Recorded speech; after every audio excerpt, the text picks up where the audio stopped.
চলে এসছে আমার বনি, মাসির মেয়ে। কিরে রোদ্দুর অনেক। বিরিয়ানি রান্না করার তোড়জোড় চলছে, নিচে টুল লাগিয়ে নিচে টুল লাগিয়ে দেখো এখন উপরে দাঁড়িয়ে বিরিয়ানি রান্না করছে। দেখতে পাচ্ছি না, নাহলে হাড়িটা একটু বড় হয়ে গেছে। হ্যাঁ, ওয়াও, ভালোই হচ্ছে। এই বিরিয়ানিটা বানিয়েছিল বোন, এত সুন্দর বানিয়েছিল। যখন ও প্রিপারেশন করছিল না, বিরিয়ানিটা এত সুন্দর লাগছিল। আর বিরিয়ানির রেসিপিটা বোন আরেকদিন বলেছে বানাবে, তখন তোমাদের সাথে অবশ্যই আমি শ্রীজ কিচেনে শেয়ার করব। নামটা আমি উপরে মেনশন করে দিচ্ছি, ইনস্টাগ্রামে ফলো করে রেখো আমাকে। আর ঢাকনাটা খোলার পরে এত সুন্দর গন্ধ বেরিয়েছিল, অসাধারণ বানিয়েছিল। তারপরেই দেখো আমি আইসক্রিম খেতে ভালোবাসি বলে অর্ক আইসক্রিম নিয়ে চলে এসেছে। ভালো আছিস তো? হ্যাঁ ভালো আছি। ভালো তো? হ্যাঁ।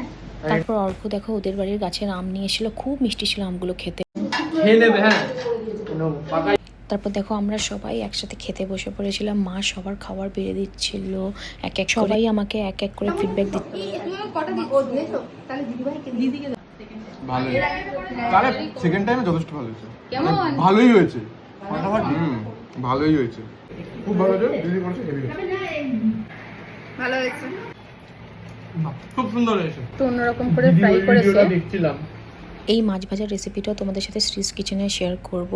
আর তারপর দেখো মা আমাদের জন্য ফিরনি বেড়ে এনেছিল, বোন বানিয়েছিল ফিরনিটা, জাস্ট ইয়াম্মি খেতে ছিল ফিরনি। পারে না, এই কেমন করে দেখ তুই কেমন করে দিলি, এরকম একটা একটা একটা একটা করে দিচ্ছে কোথায়। ও আচ্ছা, সরি।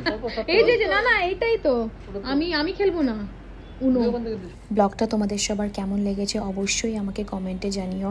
আমাকে ইনস্টাগ্রামেও তোমরা সবাই ফলো করে দিও, শ্রীজ কিচেনও ফলো করে দিও, আর সৃজিতা ভৌমিকও ফলো করে দিও। আজকের দিনটা তো খুব এনজয় করলাম। আবার নতুন একটা ব্লগ নিয়ে আবার আসবো। সবাই সাবধানে থাকবেন। Bye bye.